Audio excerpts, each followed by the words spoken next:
Hello,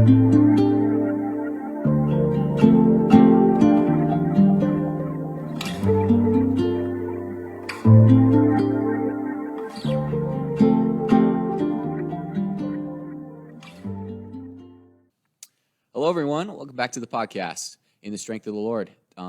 Today, we are have a little refresh. I'm going to be the host for the next couple of episodes. My name is Elder Eldridge. I'm from Riverton, Utah, and I've been on my mission for about 11 months.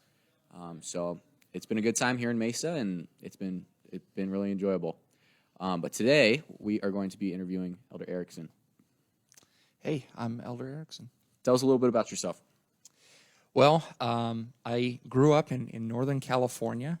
I was raised in the church by my mom and lived in California most of my life up until I was 18. And then I graduated high school, moved out to Nashville, and about that time I had kind of stopped attending church and kind of thought I had walked away from it for good. Funny how that works. Yeah. Yeah.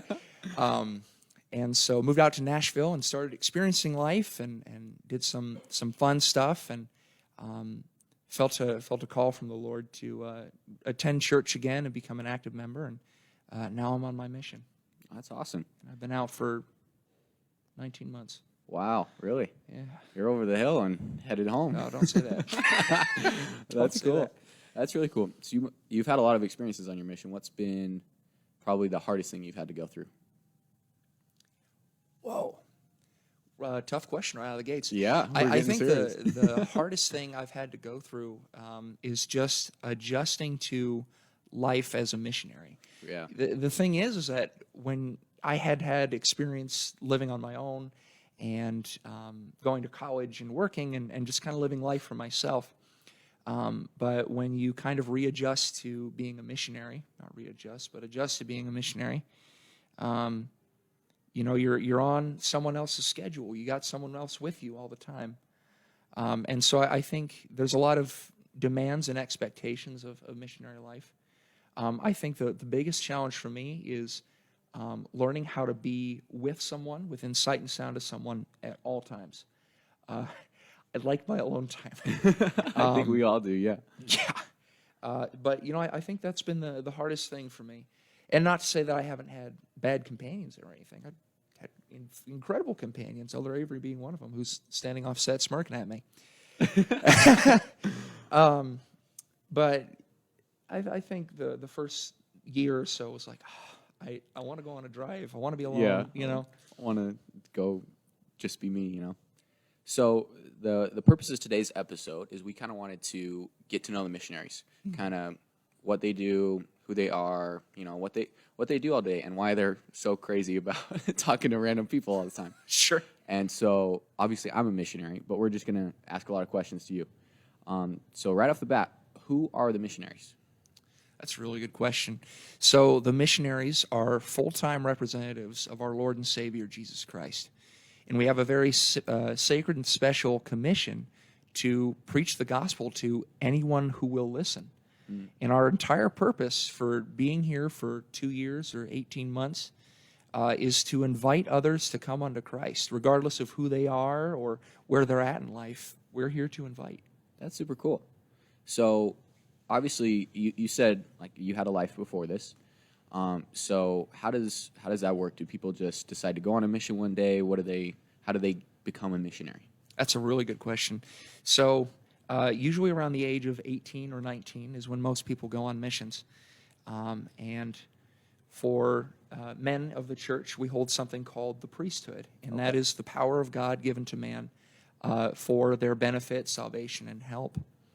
And so for men, it's I wouldn't say necessarily an obligation or an expectation, but it's part of what we do as priesthood holders is to go and help other people come to Christ. Kind of a responsibility of that power that you've been given. Yes. That's super cool. And that's a big power right there. That's a lot. Can you explain that a little bit more? Absolutely. So repeatedly throughout the scriptures, we see that everything that's really significant or has been done before is done by authority. Okay. And when I talk to people on the street and we talk about authority, because that's one of the huge things that we teach about as missionaries is authority. So before my mission, I was an emergency medical technician. I was Okay. one of the dudes who drove and rode in the back of the ambulance. Oh, you bet. That's really exciting. It was intense. I loved it, though. It was awesome. Yeah. But I didn't just step up into an ambulance and put on a pair of blue cargo pants and claim I'm an EMT. Yeah. I had to go to school. I had to be educated on what I was doing. And then I had to pass a test. And then after that test, I had to apply for licensure, meaning the ability to do what I can do Yeah. in the state of Tennessee. Okay. And so when I roll up on a car wreck or I walk into someone's home, I have authority, I have know-how, I have someone who has given me protocols on what to do and how to do it properly, because it involves someone else's life. Yeah. And the priesthood actually isn't that different. Really? Absolutely. The priesthood is the authority for us to act in Jesus Christ's name. And it's God's power given to man. And so this is something that God himself has put on the earth for our benefit, so that things that are so necessary for us can be done with the right authority and the right power. Kind of that know-how like you're talking about. That's exactly right. That's really cool because in my experience as a missionary, I've seen a lot of people who try to do the right things and they do their best, and it's awesome. It's a great act of faith. But a lot of times they'll get caught on one thing or get lost in another thing, and it kind of loses some of that sacred authority. So that's a great way to explain that. So the missionaries are just kind of normal people then, right? What is the preparation, or what's that kind of know-how go into before their mission? What do they do? That's a really great question. So anyone from ages 18 to 26 or 25, I believe, Okay. can apply to begin their mission. And missions are really rigorous.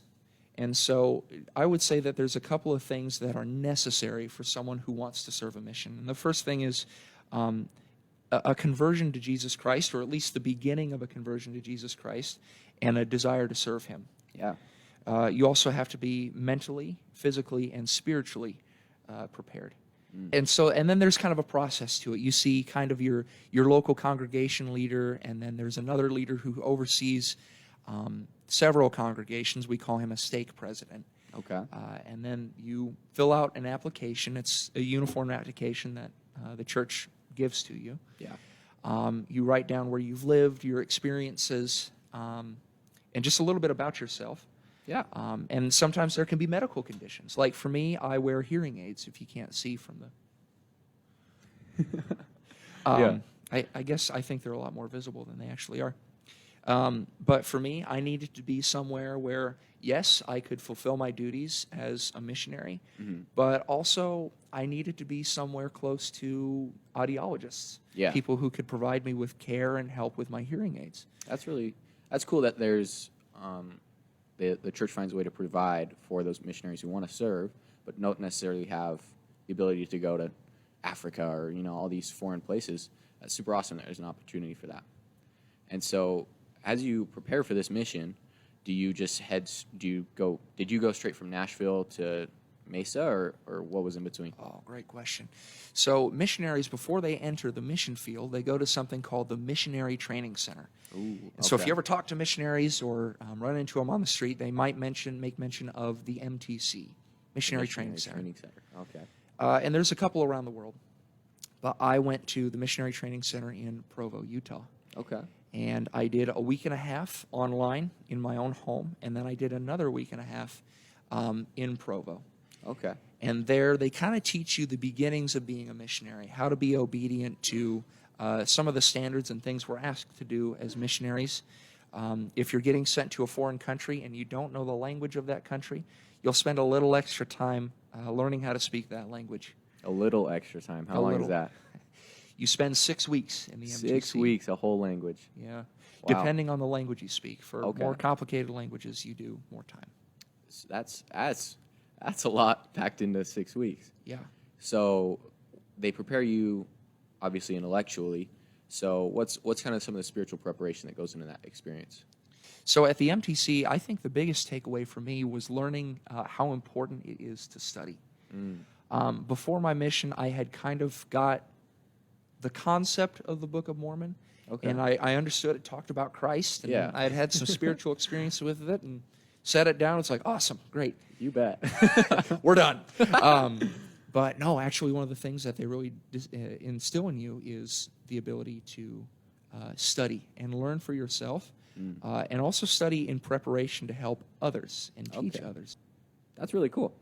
So we've kind of talked about who the missionaries are before their mission. Right. So what do you actually do while you're on your mission? The missionary schedule is actually a pretty intense one. And so for me, I just fell very out of the frying pan into the fire. So 7 days a week, we wake up at 6:30 a.m. on the dot. Okay. And it's because we have so much to do as missionaries, and we want to make sure that we have the most efficient use of that time. And so we get up, and for 30 minutes, we'll plan our day. We talk about who we need to talk to, any meetings or anything like that. Well, you plan your day, and then in this mission, you have an hour to exercise. Okay. And so we go exercise, we come back, we shower, we eat breakfast, do all that good stuff. Get ready for the day, yeah. That's right. And then usually around 9 o'clock, we start studying. And when you're in your first 3 months as a missionary, you have an hour and a half to study. Okay. So that's scriptures. What else do you study in that time? And so we study the standard works of the Church of Jesus Christ of Latter-day Saints. So that's the King James Version of the Holy Bible. Okay. That's the Book of Mormon, which is another testament of Jesus Christ. So that's a lot of study in that time. And then I've also heard there's what's called companionship study. Can you tell us a little bit about that? In companionship study, you read some of the standards, what we're expected to do as missionaries, how to handle various situations. We also study things called safeguards, learning how to make sure that we're using technology wisely, because we're on the Lord's errand right now. We're serving Jesus Christ full time, and it's easy to get distracted or influenced away from that purpose. Yeah. And so studying how to use our phones we have in a proper way, I've found has really strengthened me. It's been awesome. That's really awesome. So you do this all day long, right? We don't study all day long. Okay. What do you do? Well, like I said earlier, our entire purpose is to invite people to come unto Christ. And we do that in several different ways. Something missionaries are known for is knocking on doors, right? And that's something we definitely do in this mission. Yeah. And so we call that tracting. We might plan for tracting for some period of time. Okay. We may have people, friends of ours that we're meeting with, who have questions, or we're helping them understand some more of the gospel of Jesus Christ. And so in that companionship study I was talking about, we plan for those. Okay. And then we go to those, right? Yeah. And we're very fortunate here in Mesa, Arizona, to have a lot of people who are very supportive of missionaries. And so it's not unusual for us to be fed by a member of the congregation we serve in for dinner or something like that. And we'll share a little message, so it's not just like we show up and chow down. And then get out. Yeah. Even the members of the church need invitations to come unto Christ. Yeah, absolutely. That's super powerful. And then I assume you continue doing those lessons and contacts and You bet. Door knocking, anything else the rest of the day? The rest of the day is kind of up to us and the inspiration that we seek through the Spirit. That's awesome. So we may feel that we need to contact people, or there may be certain people who we feel we need to reach out to. Yeah. We're also encouraged to do things on Facebook. And so we kind of have a good deal of leeway on how we handle our day. That's super awesome. So you do this all day long. You talk to other people. You tell them about Christ. So where do you end up going along? Are you in Arizona for 2 years? Do you go home ever? Like what's your setting on the day to day? Basically, how I wound up in Arizona was that application we talked about earlier. I put that in. And actually, we have a quorum of the 12 apostles here on the earth today, just like Jesus Christ had. And they kind of take a look at each application, and they pray about where to send these missionaries with all their needs and experiences in mind. And there are all kinds of missions all over the world.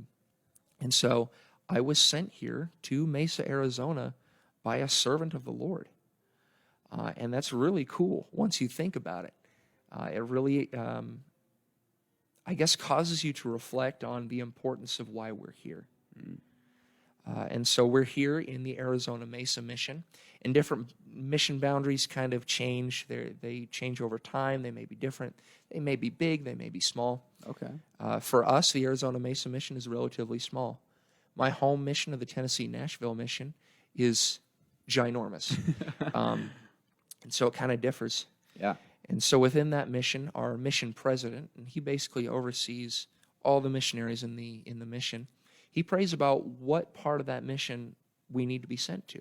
Okay. So I started my mission in Apache Junction, and then I moved closer into the city of Mesa, where I was closer to Mountain View High School, and then closer to Mesa High School. So you move around a good bit in that, yeah. in that 2 years. Yeah. I'm sure that keeps it fresh and nice for you, so you're not same 100 doors every week. You know? Yeah. That's cool. And you're going to see missionaries everywhere that really we have access to. You'll see them in an apartment complex if you live in one. You'll see them on the street. You'll see them attending churches and in the visitors center like here. So what's one of those experiences that you've had on your mission where you know you're meant to be in Mesa, Arizona? Well, another very profound question. So for me, I was raised with music. Okay.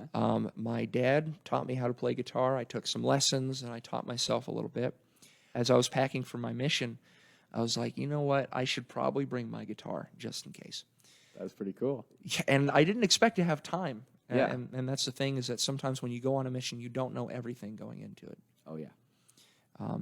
And so I guess one of the biggest things for me is that consistently throughout my mission, I've been called upon and used to play music for others and help them feel the Spirit of the Lord through music. And so there have been some, I don't want to credit myself with touching people's lives. I was just kind of in the right place in the right time. Yeah. Me and my guitar. I've had experiences where I'll see music touch people in ways that just sitting and talking won't do, or that showing videos, or whatever other ways we use to teach people, it just won't accomplish. That have really helped me fulfill my purpose as a missionary, but have also shown me how aware my Heavenly Father is of me. That's really awesome. There's a phrase in the Book of Mormon, it's used a couple times. It says that they were made an instrument in the Lord's hands. And I think that's a pretty good, fitting title for you. You've definitely been an instrument in the Lord's hands. And so we understand you brought your guitar today. I did. Would you be willing to play something for us? Well, let's do it. I don't see why not.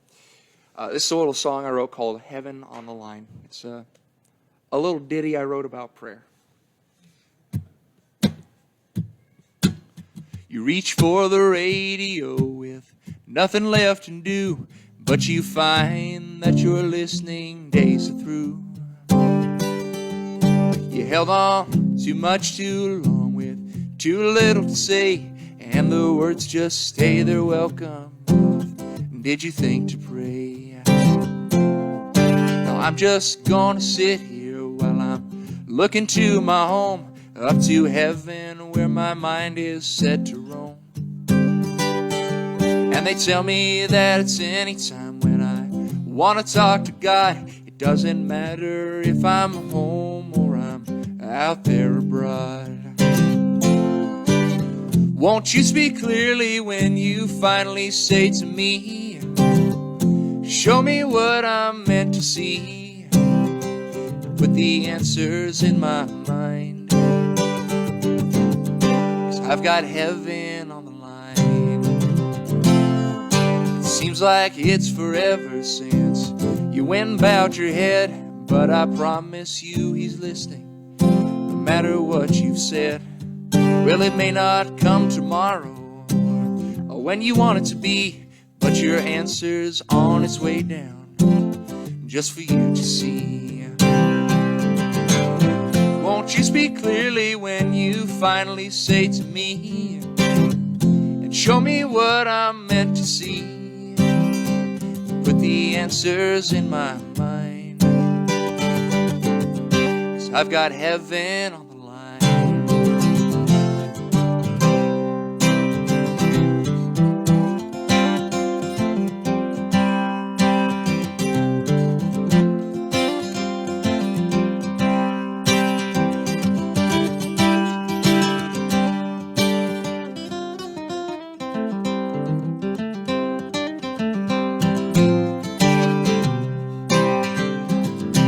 might come through the words or the passing of the time, or a calm that will clear your troubled mind. I'm not God, so I can't say when He'll speak to you, or just how He's gonna tell you or what you need to do.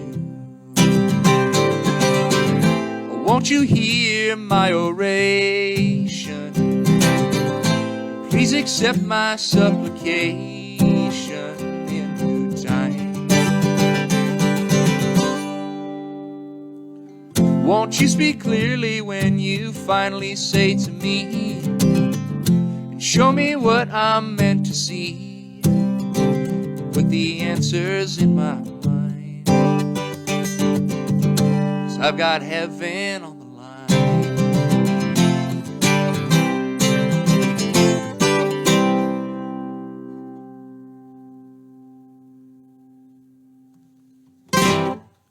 So that was really awesome. That was beautiful playing.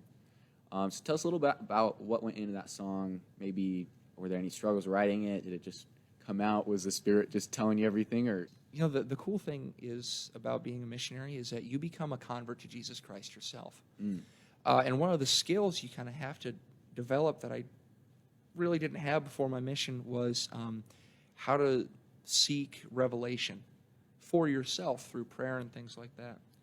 And I wanted to write this song about prayer. I've kind of realized throughout my mission, you know, a lot of people don't know how to pray. It's interesting. You'd think that there's like, I don't know, you just show up and you pray. But, you know, there are those of us who just don't know. And then furthermore, we don't know how to seek revelation, how the Spirit, how Heavenly Father is speaking to us. and Revelation's kind of that answer to that prayer, right? Exactly, yes.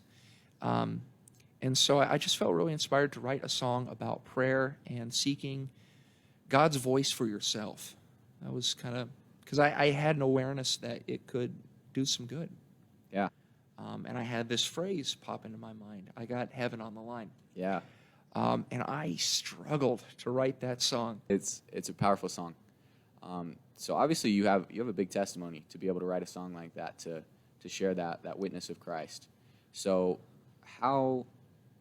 what kind of led you to go on this mission, to decide to do this? You said you weren't an active participating member in church at one point. Mm-hmm. How did you come back from that and end up on a mission? How did you become a converted disciple of Jesus Christ?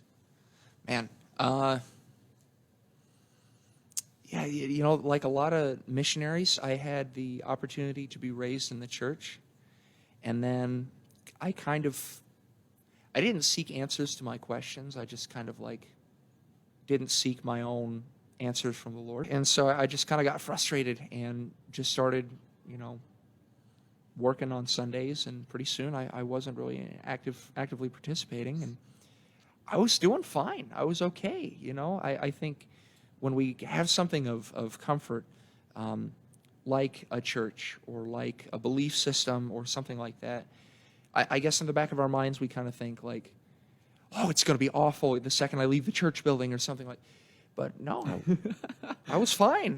Life went on. I was still a good guy, Yeah. And so life went on. I felt kind of like this nagging feeling just a little bit, but it was enough to ignore, Yeah. Went to high school and then moved to Nashville, and I can't say I was the most pleasant character. Still a little rough around the edges. I was about sometimes. to say. Yeah. Definitely not your average missionary. Yeah. Yeah, I was doing fine. Yeah. I guess I prayed. I didn't see any need for reading the scriptures or anything like that, and moved to the South. And in Tennessee, they're very, very faithful people down there. Yeah, I've heard some stories. Yeah, and it's, from moving from Northern California to Nashville, Tennessee, you want to talk about a culture shock. I thought, anyway, so I moved to the South, and there were just some. I'd tell people I was raised in the church, mm-hmm. and I would hear these statements that just Like, I wasn't actively attending or defending the church or anything, but it was like, yeah, I definitely was not taught that as a kid. And so that nagging feeling just kind of like continued on. And I was like, fine, you know what? I'm going to read the Book of Mormon and prove that, like, this is not for me. And so I started reading the Book of Mormon and started kind of living what it talks about, what it says. And started to really feel the Spirit again. I was like, okay, all right, well, you know, that's good to know. Now to move on with my life. Great book. Yeah. Now we're done. And at the time, I was still working at a concert venue on Sundays. And they still had daytime security, and that's what I did. Okay. And so I just woke up and had realized on a Sunday that I was not scheduled. I was like, I should go to church just to make sure I'll never go back again. I think Heavenly Father must have been laughing at me something fierce. Oh, I'm the course sure. of that. And so I did what I think a lot of people who are kind of timid with the church did. I showed up a little late and sat in the back, and when we started singing hymns again, it was like, I have not felt this peace in a long time. And I kind of started to connect the dots that I was looking for the Spirit in other places. I recognized that the Spirit made me feel good, and I was looking for other things that I thought would make me feel good. And, you know, and when I talk about feel good, I don't mean like, oh, I'm going to take a sip of my mate and it's going to taste good, and I'm going to feel great. But what I mean is that there's actually a goodness within your soul. Yeah. It's a peace that you cannot manufacture or create by yourself that is brought when you feel the Spirit. That's powerful. And so as you're talking about your connection with music, so it's kind of like that brought you back. Music was definitely involved in my conversion to Jesus Christ, because I was not converted yet. Yeah. And it wasn't until later that I really came to actually understand who Christ is. That's powerful. So with all this being said, for those people who are watching and maybe haven't gone to church or maybe haven't read the Book of Mormon, for those people who, you know, are maybe a little bit timid, what do you wish someone said to you at that time? Wow. That's a really good question. I wish someone had told me that I was actually feeling the Spirit. I tried to logic my way through the Book of Mormon. Yeah. You can't. A lot of people try. A lot of people try. And that's not to say that the Book of Mormon doesn't make historical or logical sense. That's to say that to truly understand in a spiritual way, you have to seek the Spirit first. The Spirit is what brings you that peace that you cannot bring about on your own. And so when you feel that, that is God telling you that what you're doing in that moment, what you're thinking, what you're feeling, what you're reading, whatever the situation may be, that's the Spirit. So we've talked a lot about the Spirit. Well, how does that, you know, that's a spiritual thing. How do you feel that in a physical way in this earthly body that you're you're walking around, your brain's in there? How do you feel the Spirit physically, or how do you know when you're feeling the Spirit? That's another really good question. I think for me, I feel just like this sensation in my chest. Now, I'm still a certified EMT. I know what a heart attack is supposed to feel like. And it is not that, I assure you. If you feel like an elephant is sitting on your chest as you're watching this, please seek medical attention. But I think for me, it's like there's kind of like this, I don't want to call it a burning, but just like this, something is going on inside of here that isn't a normal bodily function. Yeah. And you can kind of feel it in your breath a little bit. And that's how I feel the Spirit. That's very similar to me. When I went to that MTC, that Missionary Training Center, I had kind of a scary moment or two. I felt the Spirit really strong, and I thought, like, do I have a heart condition? Like, what's going on here? And I was like, I was not lying to you. Like, this is a straight up thought. I was like, oh my goodness, like something's wrong with me. I got to go home. Like, I'm all worried. But as you start to feel that more and more, it's kind kind of tunes in that radio. You know, you start to feel that buzz, that those waves coming through you, and that's a very powerful thing. Without a doubt. So thank you so much for being here, Elder Erickson. There's a lot of powerful testimony behind you. I can see that in your eyes, and as you talk of Christ, we just feel the Spirit a lot. And we hope all you who are watching have felt this too. It's a powerful thing to talk of Christ, and we invite any of you who are watching this to seek out your local missionaries.